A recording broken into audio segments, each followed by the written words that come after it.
Bonjour et bienvenue dans l'entretien de France 24. L'image d'Épinal est bien ancrée dans toutes les têtes.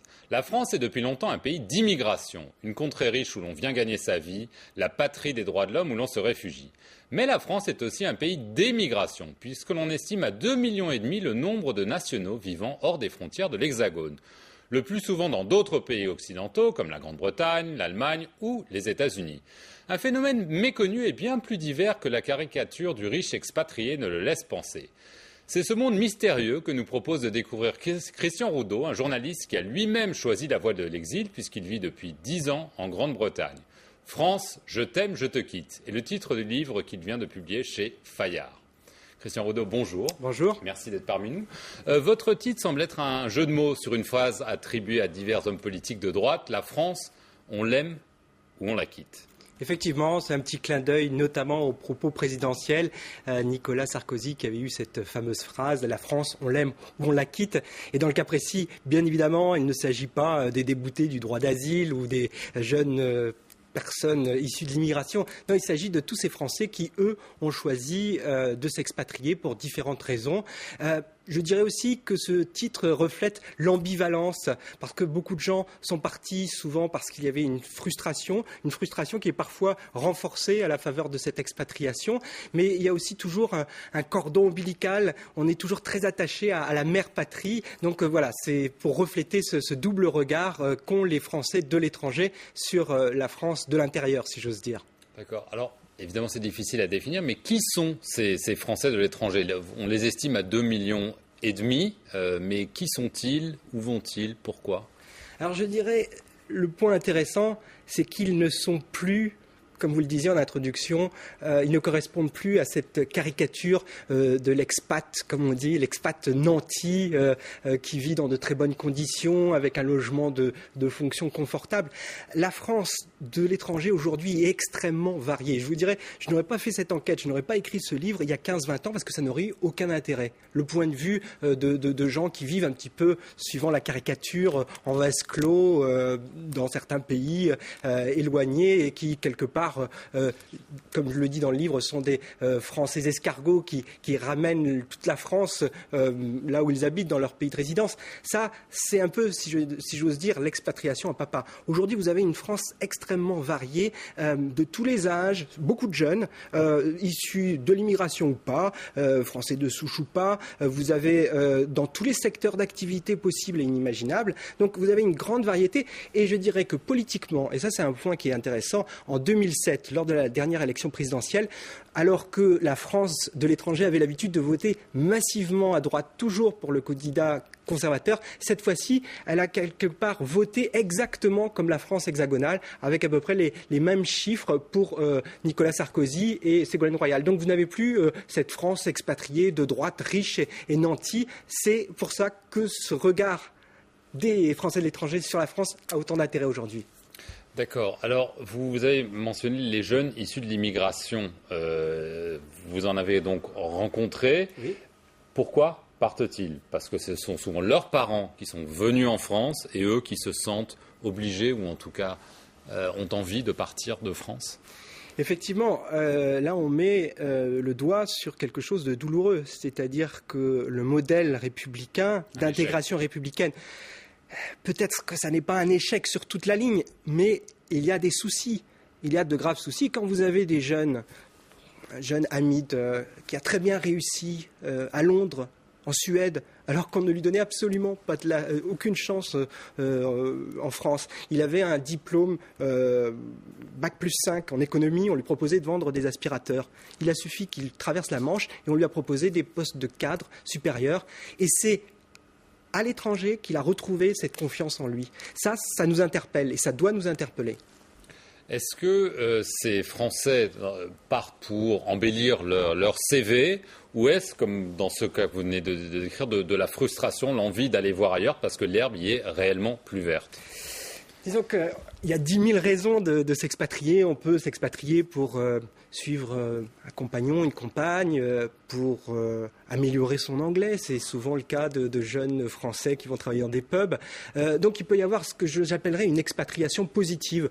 On veut découvrir une nouvelle culture, on veut faire évoluer sa carrière. Et ça, quelque part, je dirais que c'est très bien. Mais il y a aussi, il faut le reconnaître, une expatriation négative de gens qui partent parce qu'il y a ce sentiment, avéré ou non, mais ce sentiment réel que les choses sont bloquées en France, que lorsqu'on est jeune, lorsqu'on n'a pas le bon diplôme, lorsqu'on n'a pas le bon patronyme, ça devient extrêmement compliqué en France et que les opportunités sont bien plus faciles et importantes aux États-Unis, au Canada, en Angleterre, éventuellement en Allemagne. D'accord, la crise est passée par là et peut-être que c'est un peu plus compliqué aujourd'hui, mais néanmoins, il n'y a pas ce sentiment de cloisonnement que l'on peut avoir en France. Et ce regard des Français de l'étranger est souvent très critique par rapport à ce sentiment de société bloquée en France. Quelle est l'attitude des autorités françaises? Est-ce que c'est une question délicate parce que la France, le pays de cocagne, comme je l'expliquais, qui a toujours eu tout pour elle, comment gère-t-on le fait que certains Français décident de choisir l'étranger par conviction, par frustration? Disons que le discours officiel est de dire c'est formidable, vous êtes les ambassadeurs de la France, il y a des clichés, des formules tarte à la crème du genre vous faites rayonner la France à travers le monde. Et en partie, c'est vrai, hein, c'est une réalité. Dans un monde globalisé, c'est important d'avoir des jeunes des jeunes ou des moins jeunes qui s'expatrient. Néanmoins, dans la réalité, j'ai pu constater au fil des interviews que j'ai pu faire qu'il y a quand même toujours une sorte de suspicion vis-à-vis de l'émigration qui vient de droite ou de gauche. Pour aller vite, à gauche, on a toujours tendance à penser que ce sont des gens qui sont nantis, qui s'expatrient, en plus qui ont l'habitude de voter à droite, même comme si je l'ai dit, c'est plus tout à fait vrai. À droite, on se dit c'est quand même le reflet d'un malaise. On ne peut pas quitter une France, un pays aussi magnifique. Il y a ce discours un peu patriotique, même si chacun s'accorde à reconnaître qu'il y a une nécessité dans la mondialisation de s'expatrier. Mais néanmoins, il y a toujours une forme de, comment dirais-je, de malaise face à l'expatriation qui existe encore aujourd'hui. Même si, il faut bien préciser, vous avez donné le chiffre, on est 2,5 millions d'expatriés à travers le monde, mais on est encore très loin des Britanniques, des Allemands, des Espagnols, des Italiens, nos voisins européens qui s'expatrient bien plus. On est dans une fourchette de 4, 5, 6 millions. Et ce phénomène de Français qui vont chercher mieux ou plus à l'étranger, ça date de quand vraiment? Quand est-ce qu'on peut dater cette vague d'émigration? Disons qu'il y a une corrélation avec la crise économique depuis le premier choc pétrolier, milieu des années 70, 73, 74, et après, bien évidemment, ça s'envole avec l'ouverture des frontières au niveau européen, puisque 50% des Français ne vont pas très loin, puisqu'ils restent dans l'Europe occidentale. L'autre gros contingent se trouve aux États-Unis, mais donc je dirais que ça commence à partir des années 70 et vraiment ça explose à partir des années 90, 2000 à la faveur de l'ouverture des frontières et puis à la faveur de la mondialisation. Je pense que finalement les Français commencent à se mettre à la page, à travers leur expatriation, à la page de la mondialisation.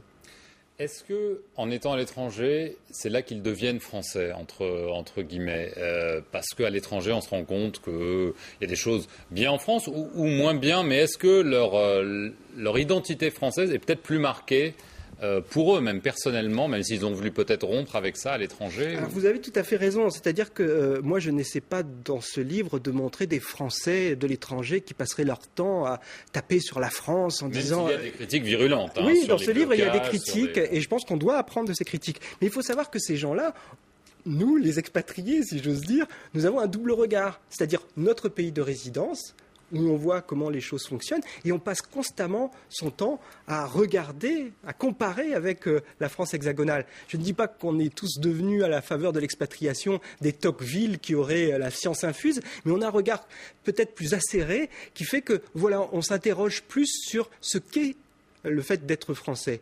Et je pense que il y a eu récemment ce débat sur l'identité nationale, on peut en penser ce qu'on veut, mais je pense que ça aurait été intéressant d'avoir le point de vue des Français de l'étranger, parce que effectivement, eux, ils découvrent les défauts, on le voit, mais aussi toutes les qualités, tout le bonheur d'être français, parce que l'expatriation, quelque part, ça nourrit le manque. Et vous disiez, l'herbe est pas toujours forcément verte ailleurs, elle est souvent plus verte en France, mais les gens ne le réalisent plus. Lorsqu'on reste dans l'Hexagone, on ne s'aperçoit pas qu'on a encore des services publics qui fonctionnent extrêmement bien, un système de santé extrêmement bien, et même au-delà de ça, au-delà des images d'Épinal, de la qualité de vie à la française, il y a aussi un autre aspect qui est le fait qu'il y a un côté français très revendicatif, où on défend sa culture, où on aime le débat, où on est encore un peuple citoyen au lieu d'être un peuple consommateur, comme c'est parfois le cas aux États-Unis ou en Angleterre notamment. Et donc ça, je trouve que quelque part, c'est bien. Donc il serait intéressant d'avoir plus souvent le point de vue des Français de l'étranger. Mais vous avez aussi rencontré quelques Français célèbres, people, comme on dit aujourd'hui, de l'étranger, dont par exemple Yannick Noah, qui a été plusieurs fois tout au long de sa vie d'adulte à New York, et qui parle de sa volonté d'être à l'étranger, mais aussi de revenir. Et d'après vous, il illustre un petit peu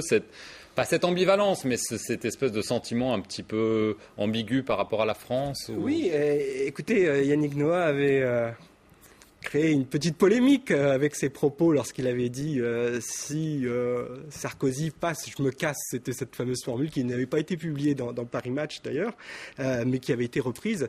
Et qu'il a suivi. Voilà, il a mis un certain temps à s'expatrier tout de même, finalement. Aujourd'hui, il revient, parce qu'il est un peu revenu sur ses propos. Je pense que, quelque part, ces expatriations politiques, j'interviewe aussi Charlie Couture, qui lui aussi est à New York, et qui est un ami de Yannick Noah, qui dit, vous savez, ces menaces people, on dit, on va partir parce qu'on n'aime pas le président du jour. On n'est pas...